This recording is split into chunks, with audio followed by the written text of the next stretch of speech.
Tout au long des textes sacrés, on se rend compte que l'Éternel prend son temps avant d'agir, et c'est quelquefois bien troublant. Ainsi, les fils du grand prêtre Élie sont des hommes iniques de la pire espèce, mais ils sont quand même au service du tabernacle depuis fort longtemps, et leur châtiment qu'ils méritent se fait attendre. Le chapitre 4 du premier livre de Samuel commence très mal pour Israël qui subit une défaite cuisante aux mains de ses ennemis héréditaires, les Philistins. Je commence à lire en compressant tout au long de ce chapitre. Samuel transmettait à tout Israël la parole que l'Éternel lui adressait. En ce temps-là, les Philistins se rassemblèrent pour faire la guerre à Israël et les Israélites se mirent en campagne pour les affronter. Le combat s'amplifia. Les Philistins défirent les Israélites et tuèrent dans leur rang environ 4000 hommes sur le champ de bataille. Lorsque le peuple regagna le camp, les responsables d'Israël se demandèrent « Pourquoi l'Éternel nous a-t-il fait battre aujourd'hui par les Philistins ? Allons chercher le coffre de l'alliance de l'Éternel à Silo et ramenons-le au milieu de nous pour qu'il nous délivre de nos ennemis. » On envoya donc des gens à Silo et ils en ramenèrent le coffre de l'alliance de l'Éternel, le Seigneur des armées célestes qui trône entre les chérubins. Les deux fils d'Élie, Ophni et Phinéas, accompagnèrent le coffre de l'alliance de Dieu. Dès que le coffre arriva au camp, tous les Israélites poussèrent de si grands cris de joie que la terre en fut ébranlée. Verset 25. Une fois de plus, donc, les Philistins décident d'attaquer Israël et se rassemblent à Aphek, environ 40 km à l'ouest de Silo, la ville où se trouvait le sanctuaire de l'Éternel. Après une défaite en règle, les Israélites se regroupent et boudent. Je les comprends.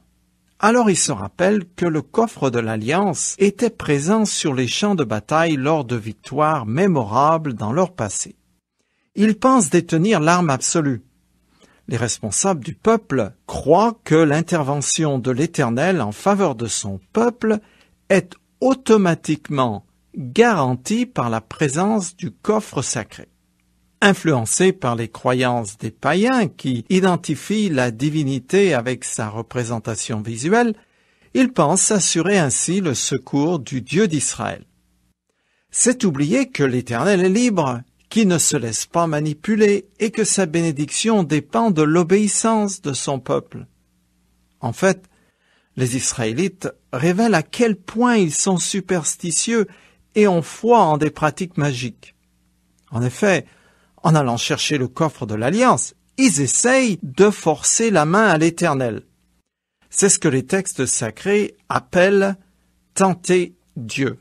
Ce faisant, il le rabaisse au niveau d'une patte de lapin, un talisman ou autre porte-bonheur.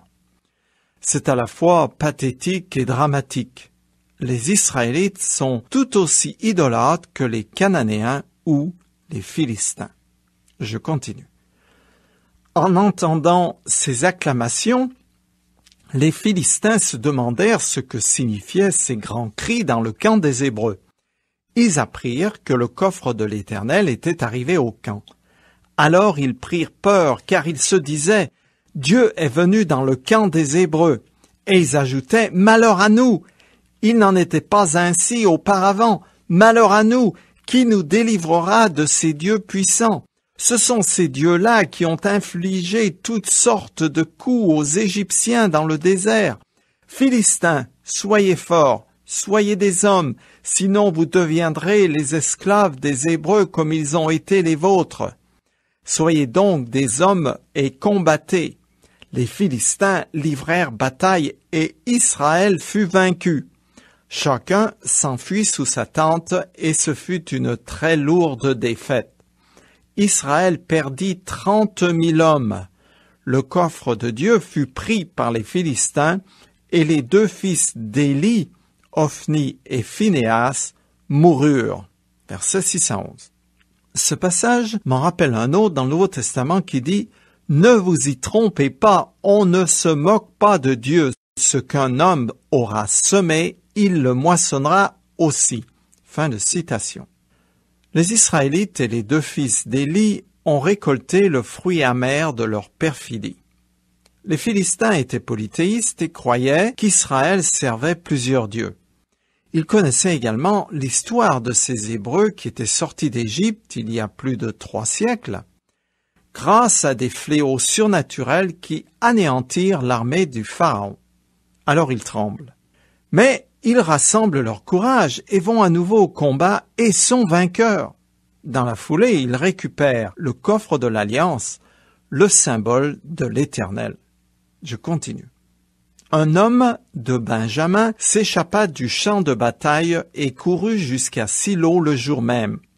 Il avait déchiré ses vêtements et couvert sa tête de poussière en signe de deuil.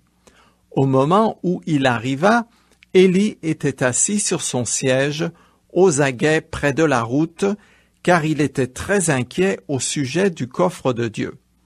L'homme vint annoncer la nouvelle dans la ville, et tous les habitants se mirent à pousser de grands cris.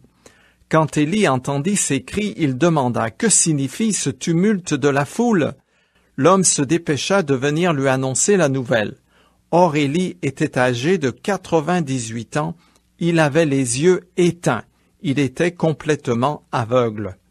L'homme dit à Éli, « J'arrive du champ de bataille. Je m'en suis enfui aujourd'hui même. Israël a pris la fuite devant les Philistins. Nous avons subi une terrible défaite, même tes 2 fils, Ophni et Phinéas, sont morts, et le coffre de Dieu a été pris. » Lorsque le messager fit mention du coffre de Dieu, Éli tomba de son siège à la renverse. Il se brisa la nuque et mourut car il était âgé et lourd. Il avait dirigé Israël pendant 40 ans. Versets 12 à 18. Visiblement, Éli ne partageait pas la foi superstitieuse des responsables d'Israël qui croyaient que la présence d'un objet sacré sur le champ de bataille leur garantirait la victoire. Malgré toutes ces faiblesses, en particulier en tant que père de famille, le grand prêtre avait un réel souci pour Israël et pour l'honneur de l'Éternel. Lorsqu'on lui annonce la mort de ses fils, il conserve son sang-froid. Il est en effet moins préoccupé par le sort de ses fils que par celui du coffre, dont la disparition signifierait que l'Éternel a bel et bien abandonné son peuple. Le choc de cette nouvelle fatale a tellement secoué Éli que le pauvre homme est tombé par terre et en est mort. Je continue jusqu'à la fin du chapitre.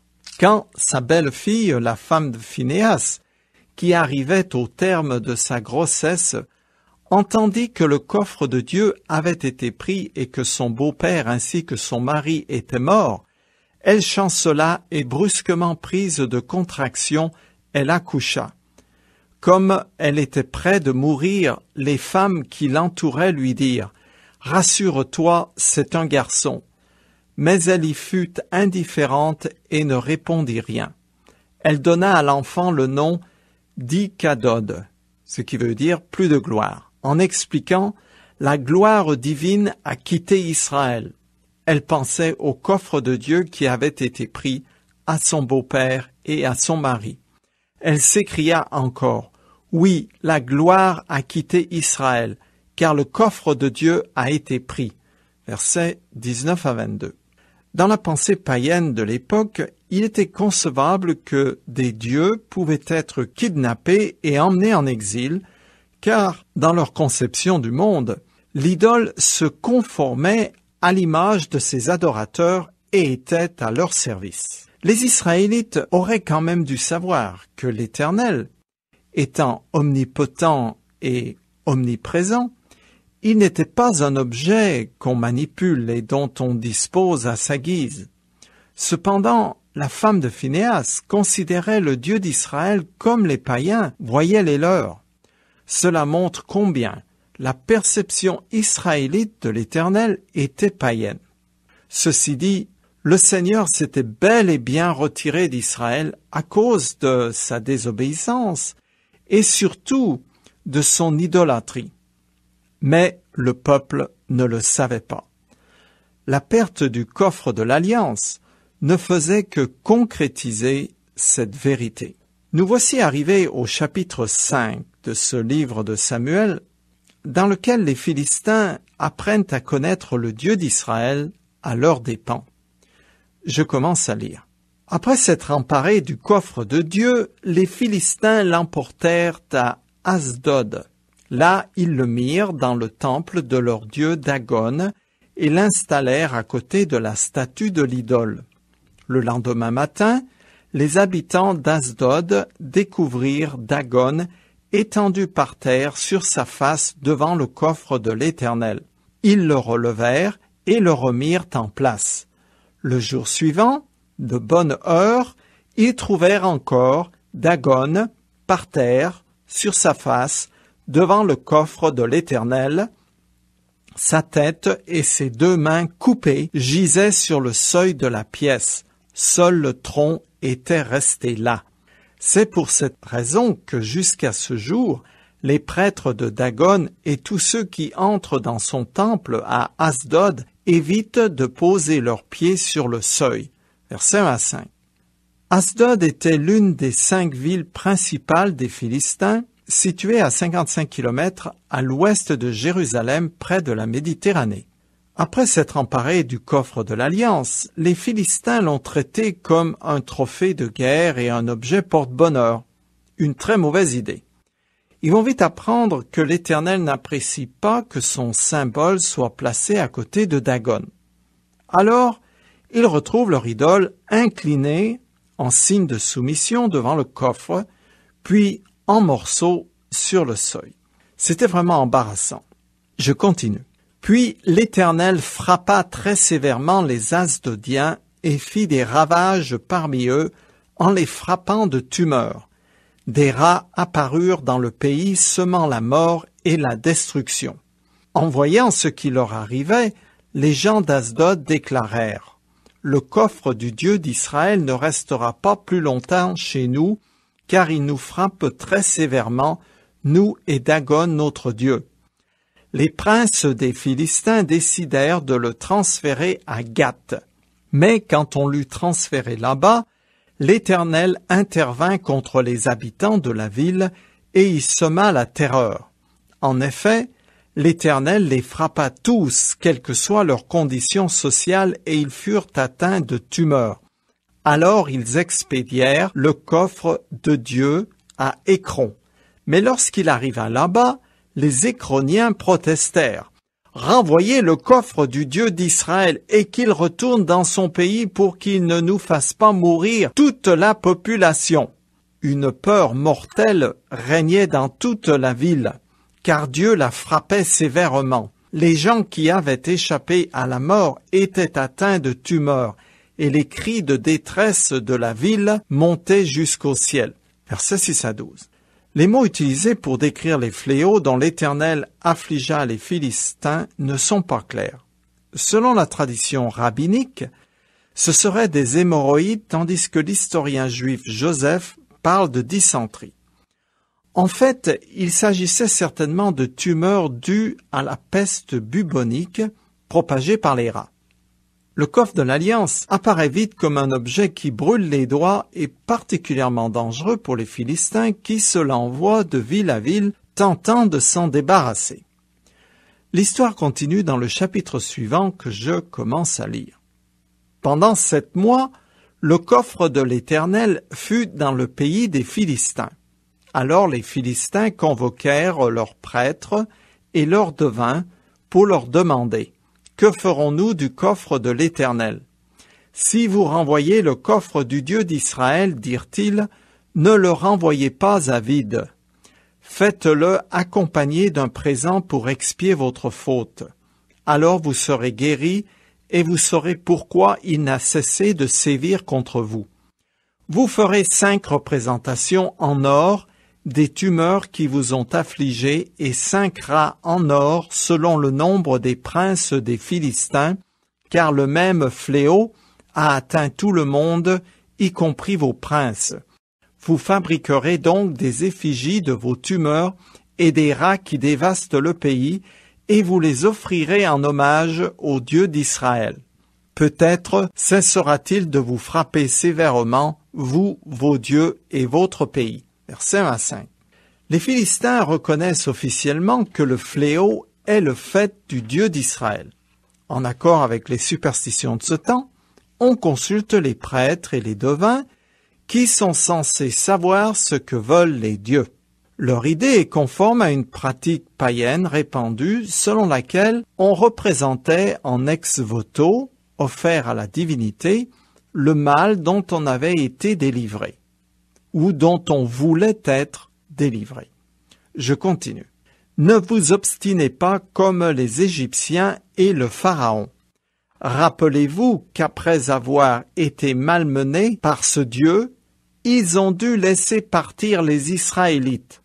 Maintenant, donc, fabriquez un chariot neuf et prenez 2 vaches qui allaitent et qui n'ont pas encore porté le joug. Attelez-les au chariot et séparez-les de leurs petits que vous ramènerez à l'étable. Prenez le coffre de l'Éternel et placez-le sur le chariot. Déposez dans un coffret que vous mettrez à côté de lui les objets d'or que vous offrez à Dieu pour réparer votre faute. Ensuite, vous laisserez partir l'attelage. Si les vaches se dirigent vers la frontière du pays d'Israël, cela veut dire que c'est leur Dieu qui vous a infligé tous ces grands malheurs. Sinon, nous conclurons que cela nous est arrivé par hasard. Les Philistins suivirent ces instructions. Les vaches prirent tout droit la direction de Beth-Shemesh en Israël. Elles suivirent en meuglant toujours le même chemin, sans en dévier ni à droite ni à gauche. Les princes des Philistins marchèrent derrière elles jusqu'à la frontière. Versets 6 à 12. La mission religieuse de renvoyer l'arche dans le territoire d'Israël est à haut risque. Elle nécessite des animaux et un matériel qui n'ont pas été souillés par un usage profane. C'est aussi un dernier test qui confirmera que les malheurs dont ont souffert les Philistins provenaient bien du Dieu d'Israël. Les vaches allèrent contre leur instinct naturel en s'éloignant volontairement de leurs veaux, ce qu'elles exprimèrent en meuglant de mécontentement. C'est ainsi que le coffre sacré alla dans une ville située à 25 kilomètres de Jérusalem, près de la frontière philistine. Je continue jusqu'à la fin du chapitre. Les habitants de Beth-Shemesh étaient en train de moissonner les blés dans la vallée. Tout à coup, ils aperçurent le coffre et s'en réjouirent. L'attelage arriva au champ de Josué et s'arrêta là, à côté d'une grande pierre. On fendit le bois du chariot et l'on offrit les vaches en holocauste à l'Éternel. Ce même jour, les habitants offrirent des holocaustes et d'autres sacrifices à l'Éternel. L'Éternel frappa 70 habitants de Beth-Shemesh parce qu'ils avaient regardé dans le coffre de l'Éternel. Le peuple prit le deuil à cause de ce grand fléau que l'Éternel leur avait infligé. Les gens dirent, « Qui pourrait subsister devant l'Éternel, ce Dieu saint? Chez qui pourrions-nous envoyer le coffre sacré pour le faire partir de chez nous? » Ils envoyèrent des messagers aux habitants de Kiriath-Yearim pour leur dire, « Les Philistins ont restitué le coffre de l'Éternel.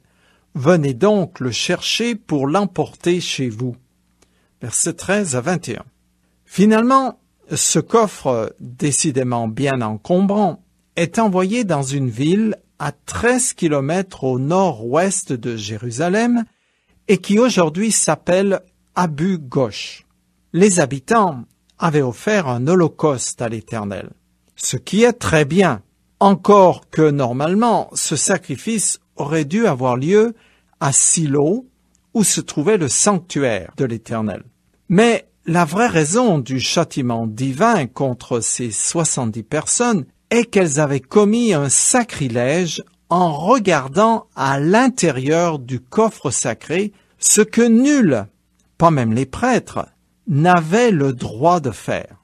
Lorsque les Lévites emballait les choses sacrées, il laissait tomber sur elles le rideau qui séparait les lieux saints du très saint, puis les enveloppait. Ainsi, il ne les voyait jamais. Le grand prêtre seul apercevait l'extérieur du coffre une fois par an lors de la fête des expiations appelée Yom Kippour. C'est ce jour-là qu'il entrait avec du sang pour faire l'expiation des péchés du peuple. Ses habitants, les 70, se sont crus au cirque et ont manqué de respect envers leur Dieu. Leur voyeurisme malsain fut un crime de lèse-majesté qui leur coûta la vie. On ne se moque pas de l'Éternel.